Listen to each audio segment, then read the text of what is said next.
नमस्कार विद्यार्थियों, श्रीमती मोहरी देवी तापड़िया कन्या महाविद्यालय जसवंतगढ़ के यूट्यूब चैनल पर एक बार पुनः आपका हार्दिक स्वागत और अभिनंदन है। मैं प्रवक्ता चंद्र प्रकाश गुर्जर। आज की क्लास हमारी बीए प्रथम वर्ष के छात्रों हेतु इतिहास विषय की होगी। इतिहास विषय के दौरान जो हम मौर्य वंश को पढ़ रहे हैं, मौर्य वंश के तहत हमने 3 मौर्य शासकों के बारे में पढ़ा, जिसके तहत हमने चंद्रगुप्त मौर्य 322 ईस्वी पूर्व में जो मौर्य वंश की स्थापना होती है, नंद वंश की समाप्ति के पश्चात हमने देखा धनानंद की हत्या करके जो चंद्रगुप्त मौर्य के द्वारा क्या कर दी जाती है, मौर्य वंश की स्थापना कर दी जाती है। चंद्रगुप्त मौर्य के पश्चात अगर बात की जाए तो 298 ईस्वी पूर्व में कौन बनता है? शासक बिंदुसार बनता है। बिंदुसार का शासनकाल 298 से 273 गुणशितर ईस्वी तक रहता है, 273 तक मूल तक रहता है। अशोक जो 273 ईस्वी में जो सिंहासन पर अधिकार कर लेता है, लेकिन इसका राज्याभिषेक 200 गुणशितर ईस्वी पूर्व में होता है। उसके पश्चात 232 ईस्वी पूर्व में अशोक की मृत्यु होती, तब तक जो शासक कौन होता है? अशोक होता है। अशोक के पश्चात 232 ईस्वी पूर्व से लेकर जो बात की 184 ईस्वी पूर्व तक क्या होते हैं? जो अशोक के उत्तराधिकारियों के द्वारा शासन किया जाता है, यानी मौर्य वंश के कई शासक होते हैं। अब इन शासकों के बारे में हमें विस्तृत रूप से जानकारी प्राप्त नहीं हो पाती है। इन शासकों के जो शासन की अवधि की अगर बात की जाए इनके समय के मुख्य घटनाक्रम की जानकारी हमें ज़्यादा प्राप्त नहीं होती। यानी जो अशोक के उत्तराधिकारी होते हैं, सम्राट अशोक के पश्चात होने वाले मौर्य वंश के शासक होते हैं, लगभग 48 वर्षों तक इनके द्वारा शासन किया जाता है। अब इनकी जानकारी हमें प्राप्त होती है जो साहित्यिक स्रोतों के माध्यम से जानकारी प्राप्त होती है, जिसमें अगर बात की जाए तो मूलतः पुराण है, जो पुराणों की रचना है। पुराणों से हमें जो मौर्य अशोक के पश्चात जो उत्तराधिकारी होते हैं सम्राट अशोक के मौर्य वंश के शासक, उनके बारे में जानकारी प्राप्त होती है। और उसके अलावा जैन और बौद्ध ग्रंथ है साहित्य के, उनसे हमें जानकारी प्राप्त होती है।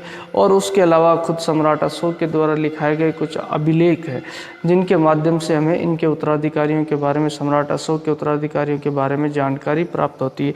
ये इनका जो कालक्रम सूचीक्रम करना काफ़ी विवादास्पद है कि कौन से शासक के पश्चात कौन शासक होता है, अशोक के मरने के पश्चात कौन शासक होता है। इसमें भारी मतभेद जो इतिहासकारों में देखने को मिलता है, और ऐसा साहित्यिक प्रमाण हमें और अभिलेख के प्रमाण बहुत ही कम मिल पाते हैं, जिनसे हम क्या कर सके, इनके शासनकाल की अवधि को तय कर सकते हैं या उनके जो घटनाक्रम के बारे में हमें कोई ज़्यादा जानकारी प्राप्त हो। मूलतः अशोक का खुद का जो हमें जो शासनकाल है उसकी जानकारी उसके द्वारा खुदवाए गए अभिलेखों से प्राप्त होती है।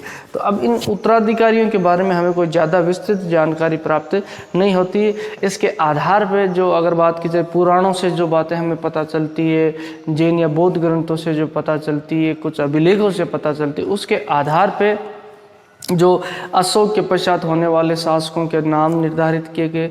उन शासकों की सूची में कई जो कुछ नाम है जो इतिहासकारों के द्वारा प्रतिपादित किए गए, सम्राट अशोक के पश्चात इनके द्वारा शासन किया गया। तो इस सूचीक्रम में अगर बात की जाए तो कुणाल है, संप्रति है, दशरथ है, शालीशुलक है जिसे बृहस्पति कहते हैं, देववर्मन है, सोमवर्मन है, उसके अलावा जिसे देववर्मन को सोमवर्मन का, शतधनुष है जिसे शतबंधन कहा गया है, और वृद्धरहत है। ये अंतिम सम्राट होता है, मौर्य सम्राट। इसके अलावा जो हमने देखा अशोक के जो शासनकाल के बारे में पढ़ा, तो हमने सुना था ना, जो जालोक का नाम भी आया था, महेंद्र जो अशोक का पुत्र था। अब ये जो शासक, तो कौन कौन से शासक हुए, उसके पश्चात इनका क्या संबंध रहता है। कुणाल जो इसका पुत्र बताया गया है, किसका? अशोक का पुत्र बताया गया है। और अशोक के पुत्र के बारे में, जो दशरथ के बारे में भी हमने पढ़ा था, आजीविक संप्रदाय के लोगों को इसके द्वारा जो क्या दी जाती है, जो गुफाएं बनाकर दान दी जाती है। ये आजीविक संप्रदाय मत का क्या था? समर्थक था। तो इनके नामों के बारे में हमें जानकारी तो मिलती है, लेकिन अब इनके बारे में जो विस्तृत भाई इनका शासनकाल कितना रहा, पुराणों के आधार पर जो हमें स्पष्ट जानकारी नहीं मिल पाती है। और इसके अलावा कौन किसके पश्चात शासक हुआ था, इनके बीच में क्या संबंध, ये चीज़ें हमें थोड़ी ढंग से जानकारी प्राप्त नहीं हो पाती है। और इनका सूचीक्रम तय करना काफ़ी विवादास्पद है। जो पुराण है, पुराणों में कहा गया है कि सम्राट अशोक की मृत्यु के पश्चात जो उसके उत्तराधिकारी हुए थे, यानी कि 10 राजाओं के द्वारा जो शासन किया गया, अशोक के पश्चात 10 राजाओं यानी मौर्य वंश के 10 राजाओं के द्वारा शासन किया गया। यही जो दिव्यावदान है बौद्ध ग्रंथ है, इसमें कहा जाता है कि अशोक की मृत्यु के पश्चात 6 राजाओं के द्वारा शासन। अब कौन सी बात सही है कौन सी गलत है, ये जो तय करना काफ़ी जो कठिन और मुश्किल दुष्कर कार्य है। उसके अलावा जो तारानाथ है, जिसके द्वारा कंग्यूर और तंग्यूर बौद्ध पुस्तक लिखी गई थी, बात की जाए ये तिब्बत का था। कौन? तारानाथ। इसके द्वारा कंग्यूर है और तंग्यूर, ये 2 पुस्तक लिखी गई थी। ये बौद्ध जो यात्री था तिब्बत से आया था। अब इसने अशोक के पश्चात 3 शासकों के नाम बताए, जिसमें एक तो कुणाल है, विगता अशोक है और वीरसेन है। ये इसके द्वारा जो इसकी पुस्तक से हमें जानकारी मिलती है। उसके अलावा जो कल्लण, जिसके द्वारा राजतरंगिणी लिखी थी, उसके द्वारा बताया गया था सम्राट अशोक के द्वारा कश्मीर के राज्य पर अधिकार किया गया था। तो उसी दौरान यह कहता है कि कश्मीर के क्षेत्र में सम्राट अशोक का उत्तराधिकारी कौन होता है? जालोक होता है। ये नाम इसके द्वारा बताया गया। इन्हीं के आधार पे हम अनुमान लगा सकते हैं कि सम्राट अशोक के पश्चात कौन कौन से उत्तराधिकारी हुए। उसके अलावा अशोक के द्वारा खुद जो 5वां स्तंभ लेख यानी जो पिलर लेख उसके द्वारा खुदाया गया, उसमें अपने पुत्रों के नाम का जिक्र किया। तो उसमें हमें जो एक तीवर नाम के पुत्र का जिक्र मिलता है। किसका? तीवर नाम का जो पुत्र है उसका अभिलेख में जिक्र मिलता है।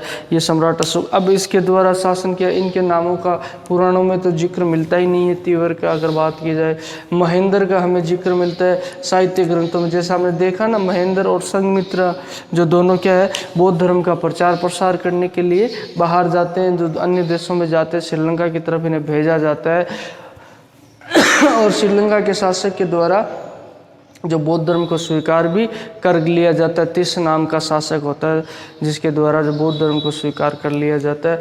तो इनके नाम मिलते हैं। अब तीवर और महेंद्र के द्वारा हो सकता है कि जो इनके द्वारा जो शासन में जो रुचि नहीं दिखाई गई हो और उसी कारण जो इनका नाम हमें नहीं मिलता है बात की जाए शासकों में। तो यही तो जैसे हमने देखा धर्म विजय नीति की आलोचना इसी आधार पर तो की गई है, जो अन्य इतिहासकारों के द्वारा जो अशोक के द्वारा धर्म विजय की नीति अपनाई थी, उसी कारण आगे जाकर जो मगध साम्राज्य का क्या हो जाता है, पतन हो जाता है। इतना बड़ा विशाल साम्राज्य नष्ट हो जाता है। ये नीति जो इसके लिए दोषपूर्ण बताई गई है। हालांकि अगर बात की जाए तो इसी कारण से हमें जो अशोक के पश्चात होने वाले शासकों के बारे में विस्तृत जानकारी प्राप्त नहीं हो। इतना बड़ा साम्राज्य स्थापित किया हुआ है, इतना विशाल साम्राज्य सम्राट अशोक का, और उसके उत्तराधिकारियों के बारे में बिल्कुल जानकारी नहीं मिल पाना और यानी एकाएक इतने बड़े विशाल साम्राज्य का पतन हो जाना वाकई में काफ़ी आश्चर्यचकित लगता है। फिर भी जो इनको नामों का उल्लेख मिलता है, मात्र 48 वर्षों तक जो इतने बड़े साम्राज्य के तहत जो मौर्य वंश के उत्तराधिकारियों के द्वारा सिर्फ शासन किया। सम्राट अशोक के पश्चात मात्र 48 से 50 वर्ष तक ही मौर्य वंश के शासकों के द्वारा शासन किया गया और उनका कमज़ोर होना वाकई में आश्चर्यचकित करने वाली बात है। तो इनके नाम हमें मिलते हैं, इनके नामों को तय कर पाना काफ़ी मुश्किल है। अब राय चौधरी, जो डॉक्टर राय चौधरी है, ये कहते हैं कि संभवतः जब सम्राट अशोक की मृत्यु हो जाती है तो सम्राट अशोक की मृत्यु होने के पश्चात जो अगला शासक उसका पुत्र कौन होता है, उत्तराधिकारी कुणाल होता है। कुणाल, क्या नाम है? कुणाल कुलाण। इस कुणाल को ही क्या कहा जाता है? सुयशस कहा जाता है। जो अगर बात हो सकता है ये मिस प्रिंट है, मेरे ख्याल से सिर्फ सुयश ही होना चाहिए। आपकी पुस्तक में सुयश स और दे रखा है, फिर भी मैं देख के बता दूंगा आपको अगर बात होगी तो। ये कहा जाता है डॉक्टर जो राय चौधरी के द्वारा जब अशोक की मृत्यु हो जाती है तो उसका अगला उत्तराधिकारी उसका पुत्र कौन बनता है? कुणाल बनता है, जिसके द्वारा धर्म विवर्धन की उपाधि यानी कि धर्म में वृद्धि करने वाला की उपाधि भी धारण की जाती है। ये किसके द्वारा कही गई बात है?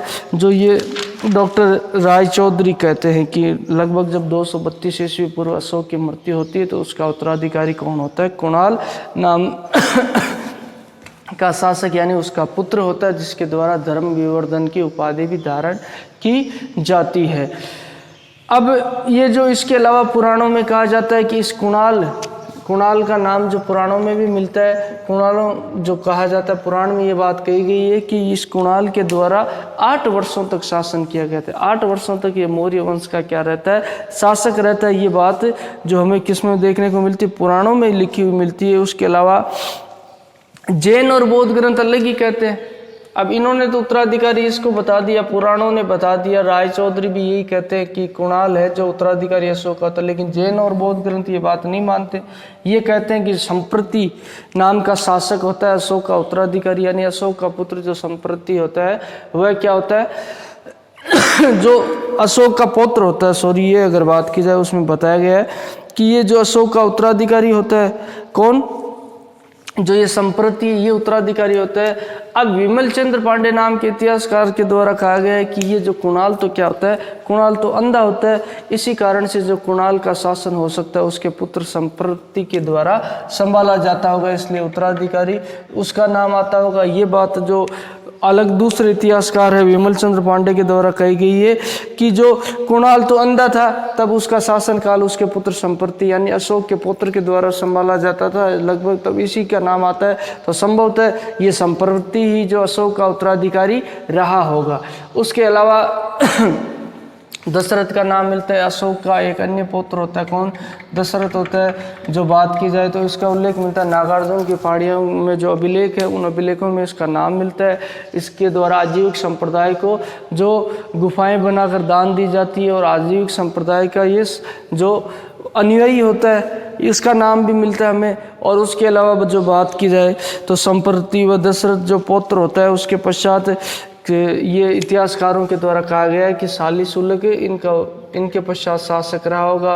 और सालिसुलग के पश्चात अगर बात की जाए तो दिव्यावदान में कहा गया है कि जो ये बृहस्पति संप्रति के पश्चात उत्तराधिकारी होता है। ये काफ़ी विवादास्पद है, कभी स्पष्ट रूप से नहीं कहा जा सकता कि कौन सा शासक किसके पश्चात शासक होता है।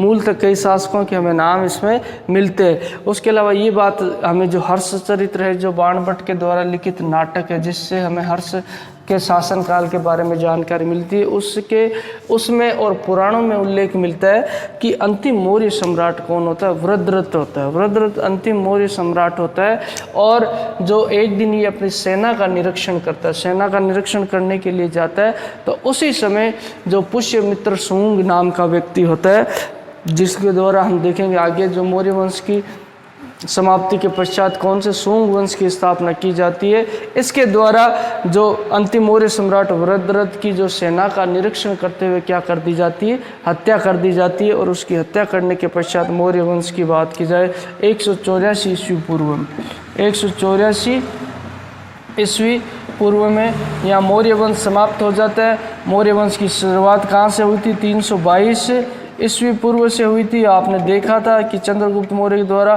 तो यहाँ तक मौर्य वंश का शासनकाल रहता है। इसके पश्चात जो सूंग वंश की स्थापना कर दी जाती है। सूंग वंश की स्थापना किसके द्वारा कर दी जाती है, पुष्यमित्र सूंग के द्वारा, पुष्यमित्र सूंग, इसके द्वारा जो अंतिम मौर्य सम्राट की हत्या कर दी जाती है। और इस तरीके से मौर्य वंश का क्या हो जाता है, समापन हो जाता है।